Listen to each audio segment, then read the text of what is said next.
দেশ ছাড়ার আগে জয়ের আশাবাদী ব্যক্ত করেছেন নাজমুল হোসেন শান্ত।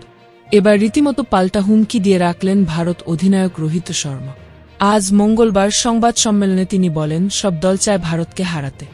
বাংলাদেশ আমাদের হারিয়ে আনন্দ পেতে চায়, তাদের মজা নিতে দিন। অনেক ধরনের দলের বিপক্ষে খেলেছি, আমরা শুধু নিজেদের খেলা নিয়েই ভাবব। ইংল্যান্ড ভারতে খেলতে এসে সাংবাদিক সম্মেলনে অনেক কথা বলেছিল, সেই সময়েও আমরা আমাদের কাজটা করেছি। কোনো দলের বিপক্ষে খেলছি ভাবি না, আমরা ভালো ক্রিকেট খেলতে চাই। তিনি আরও বলেন, বাংলাদেশ আমাদের কাছে কোনো অনুশীলন সিরিজ নয়, সব ম্যাচই গুরুত্বপূর্ণ। সে যেখানেই খেলি আমরা জিততে চাই। এই টেস্ট এবং সিরিজ আমরা জিততে চাই। খুব বেশি দূরের দিকে তাকাচ্ছি না। সকলকে দলে ফিরে পেয়ে ভালো লাগছে।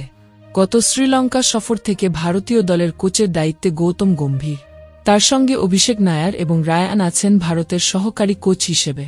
বোলিং কোচ হিসেবে মর্নে মর্কেল যোগ দিয়েছেন বাংলাদেশ সিরিজের ঠিক আগে। দলের কোচিং স্টাফ নিয়ে রোহিত বলেন, গম্ভীর নায়ারকে আমি খুব ভালোভাবেই চিনি। মর্কেলের বিপক্ষে অনেক কঠিন ম্যাচ খেলেছি। রায়ানের সঙ্গে যদিও খুব বেশি কাজ করিনি, তবে শ্রীলঙ্কা সফরে ওকে দেখে খুব মিশুক মনে হয়েছে। সব কোচের কাজ করার একটা ধরন থাকে। 17 বছর ধরে ক্রিকেট খেলছি, অনেক কোচের প্রশিক্ষণে খেলেছি। সকলের নিজস্ব চিন্তাভাবনা থাকে, সেই অনুযায়ী আমাদের মানিয়ে নিতে হয়। পারস্পরিক বোঝাপড়াটা খুব গুরুত্বপূর্ণ। এদিন ভারতীয় উইকেট রক্ষক ব্যাটার কেএল রাহুলকে নিয়েও আলাদা করে বললেন রোহিত। তিনি বলেন, বিশ্বে খুব কম ক্রিকেটারই রয়েছে যারা সারা জীবন ফর্মে থাকে। খুব কম ক্রিকেটারের কোনো সমস্যা থাকে না জীবনে, এমনটা খুব কমই হয়। বেশিরভাগ ক্রিকেটারের জীবনে চড়াই-উতরাই থাকে।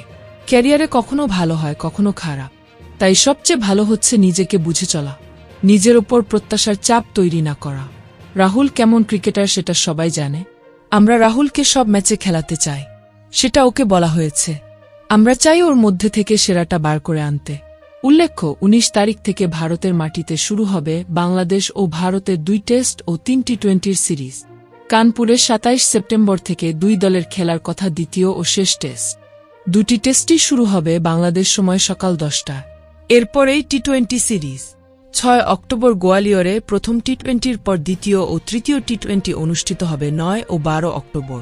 এই সিরিজের সবগুলো ম্যাচই হবে দিবারাত্রি।